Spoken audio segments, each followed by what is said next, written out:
The marathon Indian wedding turning heads around the world. How much is too much?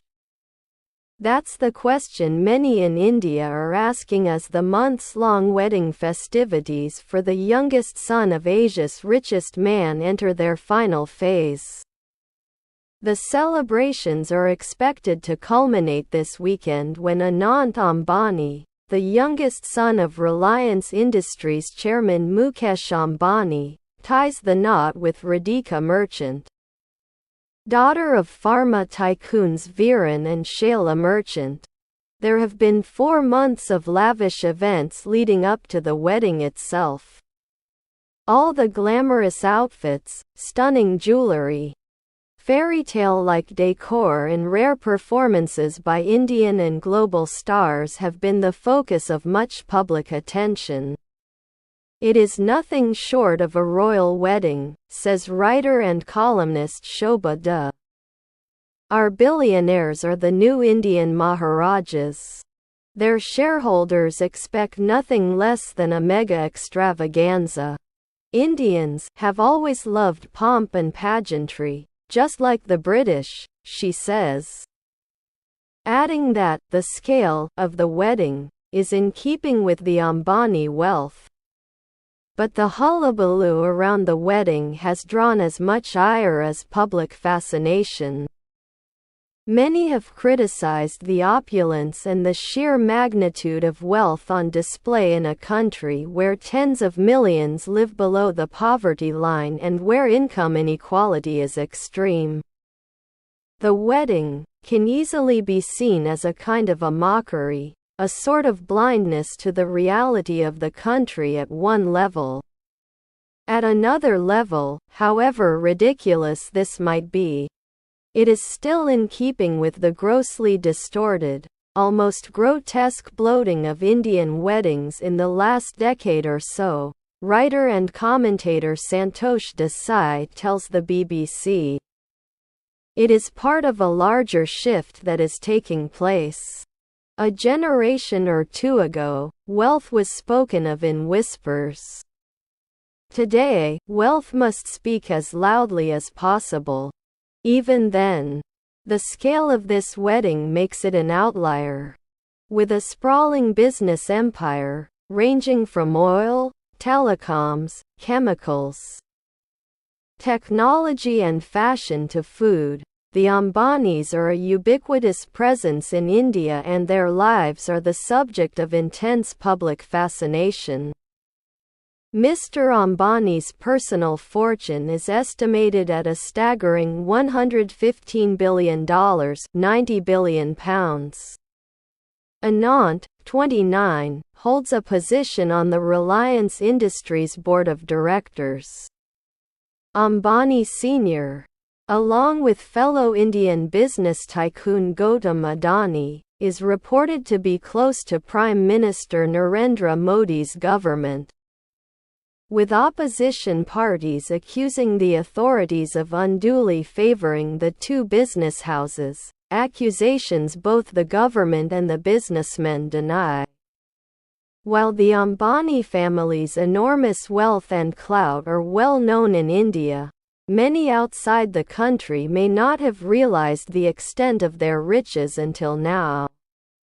That changed in March, when Mr. Ambani hosted a 3-day pre-wedding party for his son. The festivities were held in the family's hometown Jamnagar in the western state of Gujarat, which is also the location of Mr. Ambani's oil refinery, the largest in the world. Some 1,200 guests attended, including Meta's Mark Zuckerberg and Microsoft's Bill Gates. The party began with a dinner held inside a glasshouse especially built for the occasion. The stunning structure reportedly resembles Palm House, a crystalline Victorian-style building located in the Brooklyn Botanic Garden, which was a favorite of Ms. Merchant when she was a college student in New York City. The feast was followed by a performance by Rihanna, and viral videos showed the Ambani family grooving with the pop star on stage. If people hadn't been paying attention, they definitely were now. Through it all, dozens of specialty chefs served some 2,000 dishes, carefully curated from around the world, to guests lodged in luxury tents. With personal makeup artists and stylists at their service.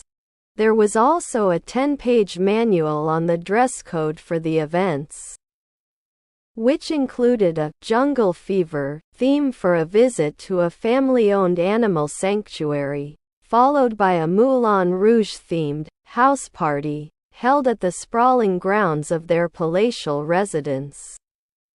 The bride-to-be wore a number of specially crafted outfits, including 2 Lane-Gas, long bridal silk skirts, one studded with 20,000 Swarovski crystals and another that reportedly took 5,700 hours to make, and a pink version of a Versace dress that actor Blake Lively wore to the 2022 Met Gala.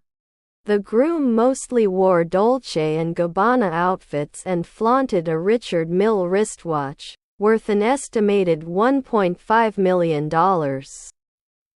A viral video of Zuckerberg and wife Priscilla Chan gawking at the watch went viral in India.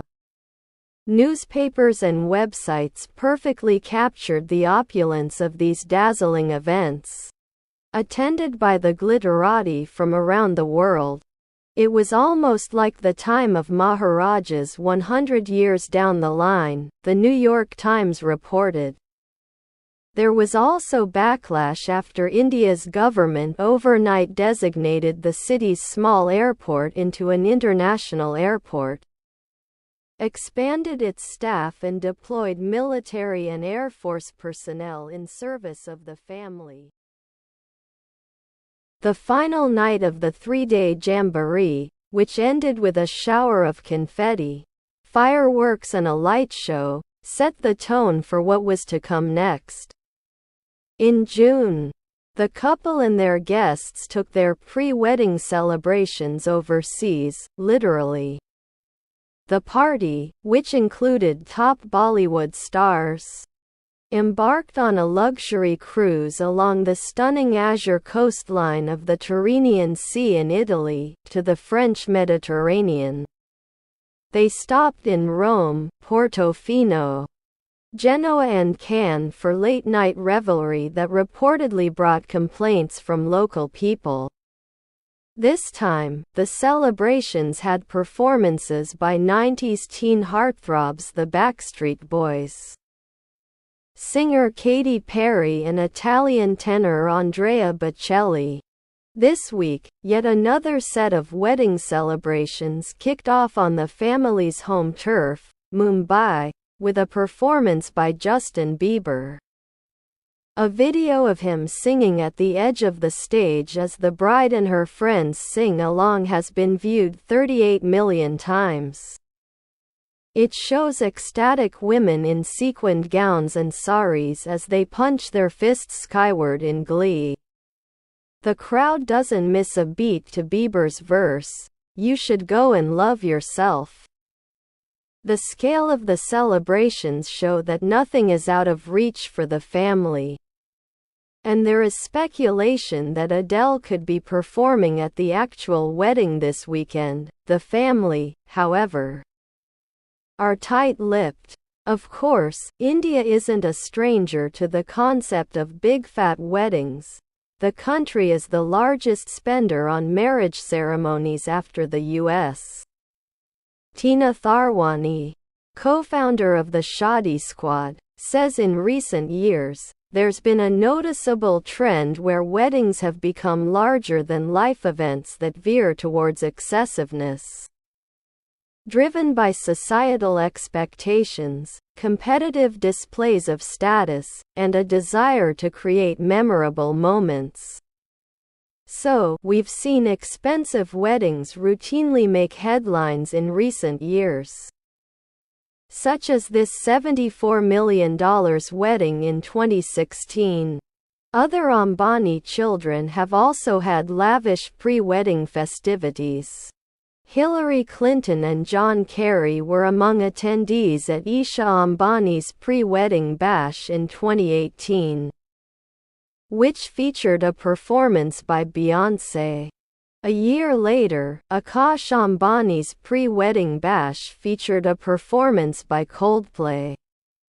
When it comes to scale, though, this is the mother of all weddings, says Ashwini Arya, owner of an event management company that has managed weddings in 14 countries. It's like the Bible for the industry, with the best of logistics, tech, design and grandeur. You're talking about preparations of a minimum of 2 years, multiple recce trips, approvals and permissions from several countries, along with the logistics of arranging security and transport for some of the biggest personalities of the world, he says. The Ambanis have not revealed how much this wedding is costing them, but Mr. Arya estimates that they have already spent anywhere between 11 billion and 13 billion rupees, $132 million, $156 million. It was rumored Rihanna had been paid $7 million, £5.5 million, for her performance, while the figure suggested for Bieber is $10 million. Money was also lavished on constructing 14 temples inside a sprawling complex in Jamnagar to showcase India's cultural heritage and provide a backdrop for the wedding. As part of the celebrations, the Ambanis hosted a mass wedding for 50 underprivileged couples too. It's being said the family pulled out all the stops because with all the Ambani children married, this would be their last wedding for the foreseeable future. But with each event, public criticism of the celebration in India has grown, from people aghast at the massive jewels worn by Nita Ambani to exasperation and anger among Mumbai residents over traffic restrictions in a city already struggling with traffic jams and monsoon flooding. For India's wedding industry, though, it's still an exciting marketing opportunity. This is an excellent chance for designers to showcase the more refined side of India's couture, artistry and craftsmanship, says Anand Bhushan, a fashion designer. That said, the frequency, with celebrities changing 5-6 outfits per event, can sometimes feel a little saturating, he admits. Ms. Tharwani says the wedding serves as an exemplary case of orchestrating a multi-event, multi-location celebration that combines tradition, modernity, and unmatched hospitality standards. Meanwhile, in Mumbai, Varinder Chawla, one of Bollywood's best-known paparazzi, is sifting through the photographs of the celebrations. There are a few of celebrities posing at the entrance as they arrive to attend the various events. Each one of these pictures, even the unflattering ones, such as of a star looking stunned as the glare of a camera flash hits them in the face, has been fetching millions of views and shares. Usually it's hard to penetrate events of this scale. But this family has gone out of the way to ensure we are there to cover every little detail, he says. It's a royal wedding and we are getting a royal treatment. Thank you for watching.